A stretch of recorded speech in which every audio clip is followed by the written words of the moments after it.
Thanks ಅಣ್ಣ. Thanks ಅಣ್ಣ.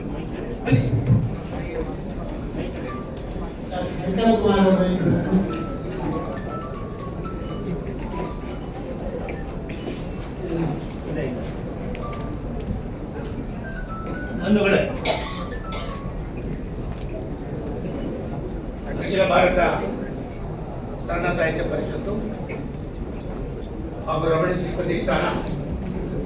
ರಮಣಶ್ರೀ ಪ್ರಶಸ್ತಿ ಪ್ರದಾನ ಹಾಗೂ ಷಡಕ್ಷರಿಯವರ ಕ್ಷಾಮತ್ವಣಿ ಮತ್ತು ಭಾಗ 15ರ ಪುಸ್ತಕ ಲೋಕಾರ್ಪಣೆ ಕಾರ್ಯಕ್ರಮದ ಭಾಗಿಗಳಾಗಿರುವ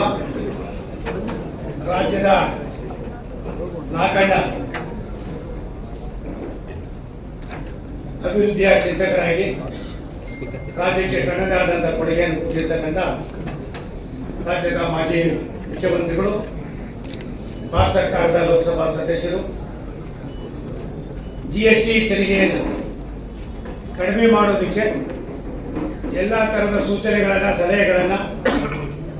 ಸ್ಪಷ್ಟವಾದ ಅಭಿಪ್ರಾಯವನ್ನು ಕೊಡುವುದರಲ್ಲಿ ರಾಷ್ಟ್ರದ ಪ್ರಧಾನಮಂತ್ರಿಗಳ ಮನಸ್ಸನ್ನು ಗೆಲ್ತಕ್ಕಂಥ ಕೆಲಸವನ್ನು ಮಾಡಿದಂಥ ನಮ್ಮೆಲ್ಲರ ನೆಚ್ಚಿನ ನಾಯಕರು ಆಗಿರ್ತಕ್ಕಂಥ ಸನ್ಮಾನ್ಯ ಬಸವರಾಜ ಬೊಮ್ಮಾಯಿ ಅವರೇ, ರಾಜ್ಯದ ಅಭಿವೃದ್ಧಿಯ ಚಿಂತಕರಲ್ಲಿ ರಾಜಕಾರಣವನ್ನು ಮರೆತು ರಾಜ್ಯ ಅಭಿವೃದ್ಧಿ ಆಗಬೇಕು, ವಿಶ್ವದ ಭೂಪಟದಲ್ಲಿ ಭಾರತದ ಕರ್ನಾಟಕದ ಒಂದು ವ್ಯವಸ್ಥೆಯನ್ನು ಬದಲಾವಣೆ ಮಾಡಿದ್ದೀವಿ ಅನ್ನೋ ತೋರಿಸ್ತಕ್ಕಂಥ ಪ್ರಾಮಾಣಿಕವಾದ ಕೆಲಸವನ್ನು ಮಾಡಿ ಕೈಗಾರಿಕೆ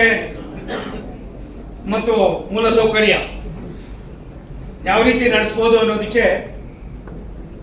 ಒಂದು ದೊಡ್ಡ ಸಂದೇಶವನ್ನು ಕೊಡೋ ಜೊತೆಯಲ್ಲಿ ಶಿಕ್ಷಣ ಸಂಸ್ಥೆಗಳು, ಅದರ ಗುಣಮಟ್ಟ, ಬಡವರು ಕೂಡ